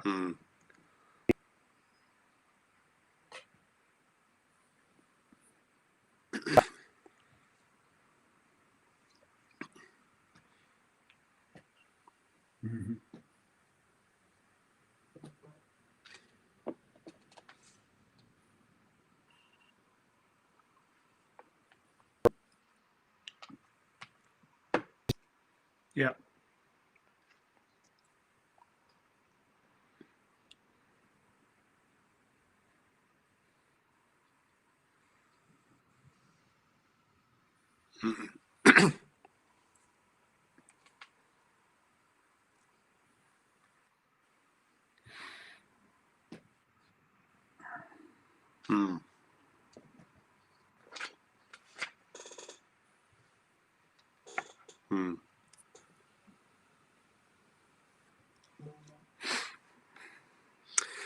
Do keep your questions coming in. I believe that we've got a little bit of trouble actually with Dan's audio. People who are watching this feed at the moment, it's intermittent. So we'll try and sort that out for you. But it's just quite nice that we don't have anybody on the scales to obviously make comments on. We're only waiting for 4 fighters at the moment. We're waiting for Mackenzie Dern, Junior Dos Santos, Cyril Gann, and Slippery Pete. We're going to say, is that an official nickname, or have you come up with that yourself? No, it's his official nickname. Yeah, Pete. He's actually a prodigy of a friend of mine, Mark Delagrotti, over in Boston. Mark's got a rich history of producing UFC caliber fighters. He's not had one in the UFC for a while, but Slippery Pete Barrett is his latest star to step in. And listen, this guy trains at Joe Lau's on BJJ as well, so out in Jersey. So he's a more than capable guy. He gets this opportunity against Chase Hooper. I think he's only had 2 weeks' notice for it, but which is why, you know, he's probably late on the scales. He's probably battling with the scales right now. He certainly doesn't want to lose 30% of his UFC debut money, does he? But he could be worth keeping an eye on. Mark Delagrotte is no joke, and his gym has always produced quality. We might be getting a little bit of action here over in Las Vegas for UFC 256, the last numbered card of the year. We'll give a little bit of a chat on no introduction. The December 19th in a moment. JDS. 7 in the world at present, Junior Sagano dos Santos. Oh, yeah. Keep us waiting, Junior. In your own time, son. Leave your slacks on, not a problem. Looks in good shape. Very good shape. 246.5, the official weight for Junior, where have you been, lads? Where have you been? Yeah. Anyway, done. 246. We're now waiting for his opponent, Big Cyril. Mackenzie Dern will complete the main card. And as Nick was just saying there, Slippery Pete in the featherweight division taking on Chase Hooper, kicking off the night, will hopefully come and join us. Can you guys talk about the whole division is ducking my man, Ryan Hall, a real featherweight contender, and what should be done to fighters that keep declining to fight him? That's an interesting question. Krill, thank you so much for pinging that in. What should be... Well, at the end of the day, everybody's got their own narrative, haven't they? In any division, everybody's got their own narrative. They build up to a certain point, and I'm sure they're all working towards UFC gold. You've got to feel a little bit for fighters as we get to a certain stage. If he's stopping everybody and doing the business against everybody, he's going to struggle to get himself a fight. We'll come back to that in a minute. In the world, Cyril Gana. All right, they've been at Buffy together, these two, haven't they? Whilst you've been re-logging in there, Dan, JDS has weighed in. He's done at 246, and now here comes Big Cyril. They just shared a couple of omelettes together. And we're about to complete our heavyweight contest on the main card. Look at the size of him. Fancy a tumble with that. 247.5, the official weight for Cyril. Pound and a half between them. There you go. It's like a squirrel, isn't he? See the size of his back? He could fly him. There you go. JDS, a Big Cyril. That is not going 15 minutes. There you go, ladies and gentlemen. That's my big prediction of the night. Cracking fight. Absolute cracking fight. Gets our main card underway from 3 a.m. In the early hours of Sunday morning. So we're only waiting for Mackenzie Dern and Peter Barrett. Peter Barrett kicks us off against Chase Hooper. First fight of the night on the early prelims. And Mackenzie Dern boosted to the main card, I might add. She was on the prelims against Jandiroba. It was switched. That fight has been switched. Moicano and Fiziev are off the main card. They're on the prelims. And Mackenzie Dern's fight has been boosted up there. And we're just waiting for her to make weight. 115. Well, 116 is what she's allowed in the strawweight division. A little bit of playing on with the scales there. Is that... I thought he was welcoming somebody in. He is welcoming somebody in. Featherweight division, Peter Barrett. Mackenzie's keeping us waiting right till the last minute, isn't she? Here's Big Pete. Slippery Pete for his UFC debut. He's in shape anyway. He's in great shape.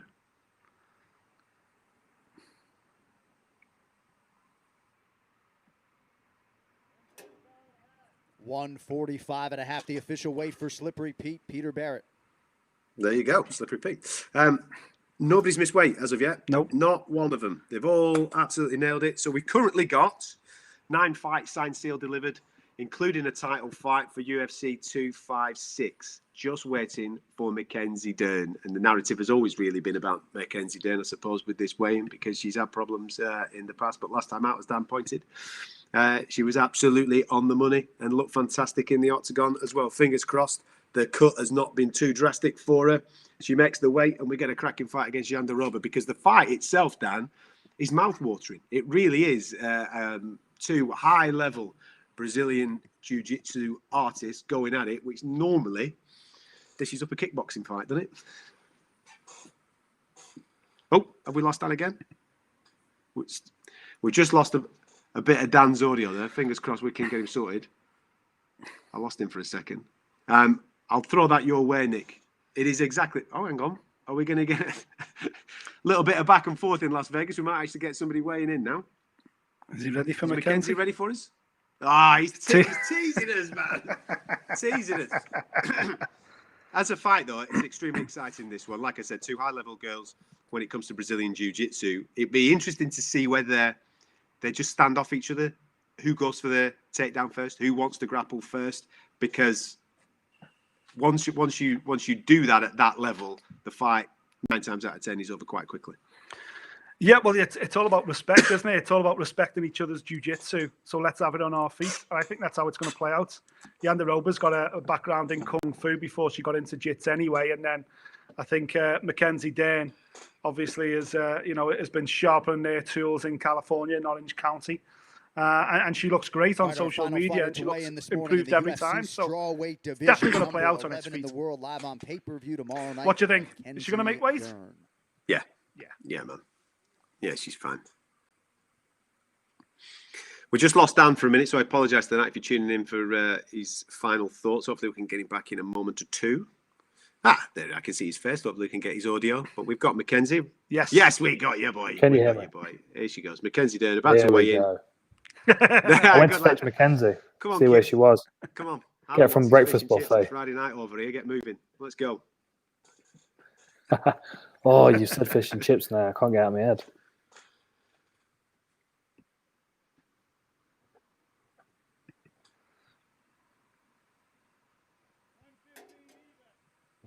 Bang on. Championship weight. You were right. She wanted to make championship weight.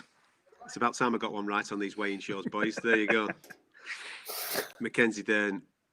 Tell you something, that's going to be a great fight. Boosted to the main card. That completes everything. We've got 10 fights. Nobody missed weight. Everything's on the money. We've got a title fight as well. Right, to wrap us up. Come on, boys. I know that we've done our preview show. I know that you've picked various fights that you might be tempting for a bonus. Dan, just remind everybody, you can't have the championship fight. You can't have the co-main. What are you going for the one that people at home watching this from 1 a.m. in the morning on BT Sport? What should they be looking out for? Oh, I mean, we're kind of spoiled for choice. Honestly, the Moicano Fiziev fight, I'm really interested in because, like, stylistically, they're very different. Like, physiologically, they're very different. You know, Moicano's very tall, very rangy. Fiziev's short, stocky, very powerful. The styles, the way they both fight, you know, is an interesting comparison as well. I actually think, you know, seeing the heavyweights both step on the scales, both around the same time, looking very fresh, I think that might be a real fun fight, given the fact that, you know, JDS has got loads of experience. He's got great boxing and footwork. And then you've got Cyril Gane, who I really don't think we're seeing, you know, a tiny bit of his potential yet in MMA. We might see, you know, the best come out of him against someone like JDS, who's quite happy to stand and trade punches with him. So I think there are a few really interesting fights to watch out for. We could be spoiled for choice. Now here we go again. Is it the one? Is that the one? Yeah, it could be Swanson versus Pineda. The final fight on the prelims, just to warm us up for that outstanding main card. That's going to be flames. Tucker versus Quarantino. Make sure you're sitting comfortably for that. It's going to be a complete and utter war. And then I think kicking us off on the broadcast on the night as well, Tisha Torres. It ain't going out the first round. So make sure you don't blink for that one. Unfortunately, Sam Page is going to get absolutely mauled. Right, there you go. Get your money on Sam Page getting a bonus. No. It's going out. It's going all 15 minutes, Nick, I'm telling you.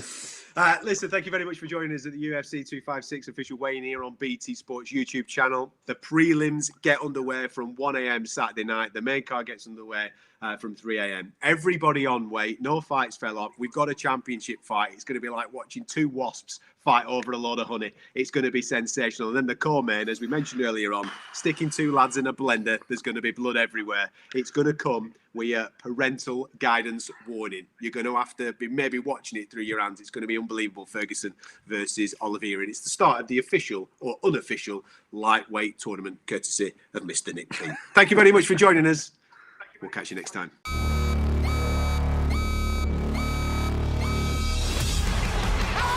biggest power threat at flyweight. I don't see anybody taking this belt off of him anytime soon. The #1 contender competing for the title. I need to be the best in this division. I'm so ready for that. One of the most creative guys ever stepped into the octagon. Also one of the toughest. Charles Oliveira. More submissions than anybody inside the UFC. It's about to go down. I mean, wow.